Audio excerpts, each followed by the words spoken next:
आशा की किरण।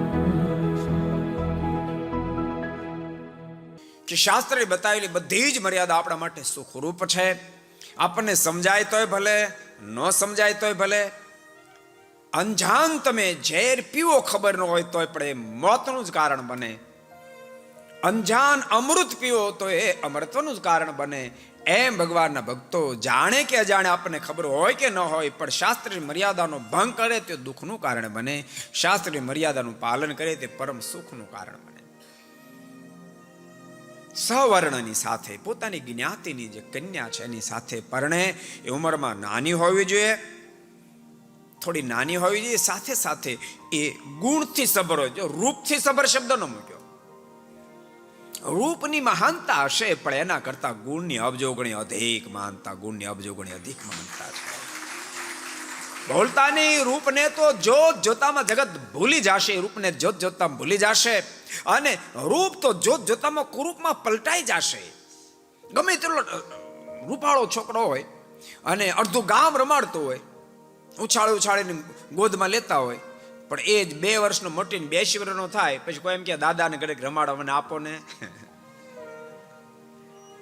કે કોઈ. રૂપ તો પલકમાં પલટાઈ જશે, રૂપ તો પલકમાં પલટાઈ જશે. રૂપ કુરૂપમાં પલટાતા વાર નહીં લાગે. પણ બોલતા નહીં, ગુણ વસ્તુ એવી છે ક્યારે નાશ નહીં પામે. કદાચ આ શરીર નાશ પામી જશે પણ એને ગુણને દુનિયા યાદ કરી, એને ગુણને દુનિયા યાદ કરતી રહેશે. જેટલા જેટલા મહાપુરુષો થયા છે, મહાપુરુષ સંજ્ઞા બરાબર સમજવા પ્રયાસ. મહાપુરુષ સંજ્ઞા રૂપને લઈને પ્રાપ્ત થતી નથી. મહાપુરુષ સંજ્ઞા ગુણને લઈને પ્રાપ્ત થાય છે. મહાપુરુષ સંજ્ઞા જ્ઞાતિને લઈને પ્રાપ્ત થતી નથી. મહાપુરુષ સંજ્ઞા ગુણને લઈને પ્રાપ્ત થાય છે. મહાપુરુષ સંજ્ઞા માત્ર આશ્રમને લઈને પ્રાપ્ત થતી નથી. મહાપુરુષ સંજ્ઞા માત્ર ગુણને લઈને પ્રાપ્ત થાય છે. એ મહાપુરુષ કહેવાય જે ગુણનું ઘર હોય ભક્તો. એ પછી ગમે તે જ્ઞાતિમાં જન્મ હોય, બ્રાહ્મણ હોય, ક્ષત્રિય હોય, વૈશ્ય હોય કે શૂદ્ર હોય, એ મહાપુરુષ છે જેની અંદર ગુણ છે. એ અમીર હોય કે ગરીબ હોય તો પણ એ મહાપુરુષ છે જેની અંદર ગુણ છે. એ સ્વરૂપવાન હોય કે કુરૂપવાન હોય, પણ તેમ છતાં મહાપુરુષ છે જેની અંદર ગુણ છે. આખી દુનિયા હજુ ભક્તો એને તો એ ભારતની સંસ્કૃતિની બહારની વાત છે, તેમ છતાં ગ્રીસ દેશની સંસ્કૃતિ હોવા છતાં સોક્રેટિસને લોકો યાદ કરે છે. સોક્રેટિસ તો બહારની સંસ્કૃતિ, ભારતની સંસ્કૃતિ નથી, તો દુનિયા યાદ કરે છે.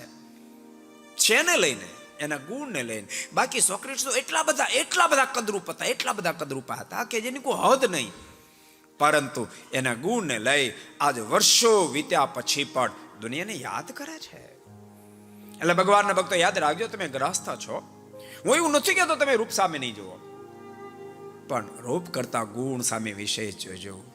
તમે તમારા દીકરાના સંબંધ કરતા હોવ તો માત્ર સંપત્તિ નહીં જોશો, માત્ર ચામડું નહીં જોશો, ભૂલતા નહીં માત્ર શિક્ષણ પણ નહીં જોશો. એ ત્રણે જોજો. મારી ના નથી, પણ એ ત્રણને જો એના કરતા વિશેષ એના સંસ્કારને જોજો, એના ગુણને જોજો. દીકરીને આપો તોય ભલે, દીકરીને લો તોય ભલે. तो आपको पसंद आया हो तो लाइक करें और शेयर करना मत भूलिए. सब्सक्राइब करें सरदार कथा चैनल को और बेल आइकॉन पर क्लिक करना मत भूलिए लेटेस्ट वीडियो सबसे पहले पाने के लिए.